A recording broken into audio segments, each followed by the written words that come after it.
નમસ્તે, હું જયેશ ઠાકોરની વાઇફ બિંદિયા ઠાકોર.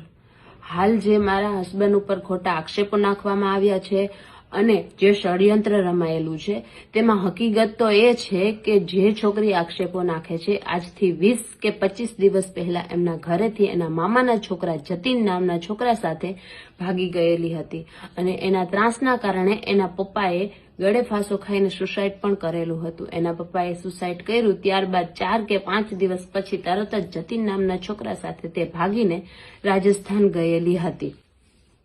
તે ભાગી જતા જ તેમના મમ્મી પોલીસ ચોકીએ જઈને તેની છોકરીની ફરિયાદ લખાવા ગયેલા હતા, પણ પોલીસવાળાએ કોઈ પણ હાથ ઝાલ્યો નહીં.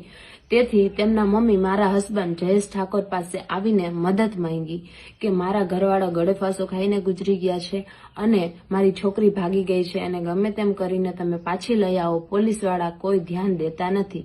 જેથી મારા હસબન્ડ જયેશ ઠાકોર એના મમ્મી સાથે પોલીસ ચોકી ગયા અને પોલીસવાળાને પ્રેશર કરાવીને આ ફરિયાદ દાખલ કરાવી છે. જયેશ ઠાકોરે પોલીસને પ્રેશર આપ્યું હોવાના કારણે પોલીસને એમની ઉપર ખાર હતો, છતાંય ફરિયાદ દાખલ કર્યા છતાંય પોલીસ કોઈ ધ્યાન દેતી નહોતી. જેથી એમના મમ્મીએ જયેશ પાસે મદદ માંગી હતી અને જયેશે તે છોકરીનું સરનામું, લોકેશન બધું કાઢીને પોલીસને આપેલું હતું કે ભાઈ આ જગ્યાએ આ છોકરી છે, આ સરનામા ઉપર છે, મેંદડા ગામ સાઈડ શાયદ, જ્યાંથી પોલીસ તમે લોકો એને લઈ આવો અને એમના મમ્મીને સોંપી દો. પોલીસ એ છોકરીને પોલીસ સ્ટેશને લઈ આવેલ, 2 દિવસ રાખેલા પૂછપરછ માટે. પણ જે ષડયંત્ર રમનાર છે અને પોલીસને જે ખાર હતો એ ખોટી રીતના 2 દિવસમાં પૂરેપૂરો કેસ જ પલટાવી નાખ્યો છે અને મારા હસબન્ડ ઉપર ખોટી રીતના જે જતીન નામના છોકરા ઉપર જે આક્ષેપો છે એ ખોટી રીતના આજથી 2 વર્ષ પહેલાનું કહીને મારા હસબન્ડ ઉપર એ આક્ષેપો નાખીને એમને ખોટી રીતે ફસાવી દેવામાં આવ્યા છે.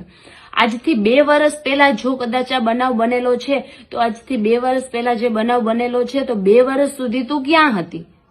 અને અત્યારે જે જતીન નામનો છોકરો છે એની સાથે તું ભાગેલી હતી. એ છોકરાનો તો આ ફરિયાદમાં કોઈ જાતનો ઉલ્લેખ જ નથી.